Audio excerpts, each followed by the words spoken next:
കർഷക തൊഴിലാളികൾക്ക് ഉൾപ്പെടെയുള്ള ക്ഷേമ പെൻഷൻ 3500 രൂപ ആക്കാനാണ് LDF ആഗ്രഹിക്കുന്നതെന്നും അതിന്റെ അടിസ്ഥാനത്തിലുള്ള പ്രവർത്തനമാണ് LDF നടത്തുന്നതെന്നും MV ഗോവിന്ദൻ മാസ്റ്റർ പറഞ്ഞു. ഓർക്കാട്ടേരിയിൽ നടന്ന LDF സ്ഥാനാർത്ഥി MK ഭാസ്കരന്റെ തിരഞ്ഞെടുപ്പ് പൊതുയോഗത്തിൽ സംസാരിക്കുകയായിരുന്നു MV ഗോവിന്ദൻ മാസ്റ്റർ.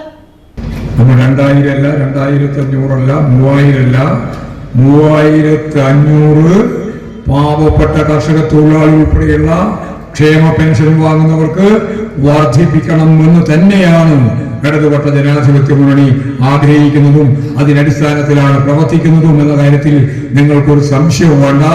2000 കൊടുക്കാൻ തീരുമാനിച്ചവർക്ക് 3000-ഓ 3500-ഓ ആക്കി വർദ്ധിപ്പിക്കുന്നതിന് പ്രയാസമുണ്ടാവില്ല എന്ന് ഞാൻ പറഞ്ഞു വെക്കുകയാണ്. നമുക്ക് കൊടുക്കാനാവും പാവപ്പെട്ട മനുഷ്യർക്ക്. അതിദാരിദ്ര്യം അവസാനിപ്പിക്കാൻ നമ്മൾ തീരുമാനിച്ചു. കാരണം 0.7% കേരളത്തിലെ അതിദാരിദ്ര്യം.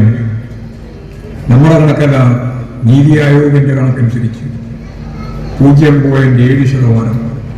32%, 40% വരെയാണ് ബീഹാറിലും മധ്യപ്രദേശിലും ഒക്കെയുള്ള അതിദരിദ്രരുടെ എണ്ണം.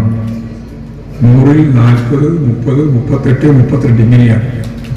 നമുക്കിവിടെ 100-ൽ ഒരാളില്ല, 0.7%.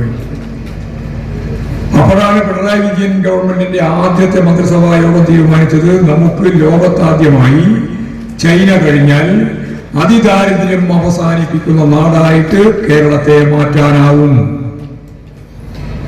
അതിനു വേണ്ടിയുള്ള നിലപാടുകൾ സ്വീകരിക്കണം.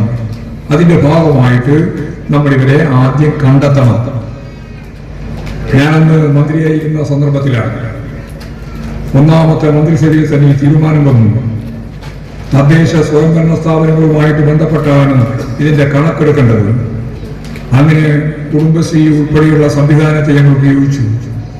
2-3 ലക്ഷത്തിലധികം ആളുകളുടെ കഠിനാധ്വാനത്തിലൂടെയാണ് കേരളത്തിലെ അതിദരിദ്രരെ ഞങ്ങൾ കണ്ടെത്തിയത്. 64,006 കുടുംബമുണ്ട് എന്ന് മനസ്സിലാക്കി. ആ കുടുംബത്തെ പൊതുസമൂഹത്തിന്റെ ഭാഗമായി അതിദാരിദ്ര്യം അവസാനിപ്പിക്കുന്ന നിധിയിലേക്ക് നമ്മൾ എത്തിച്ചു.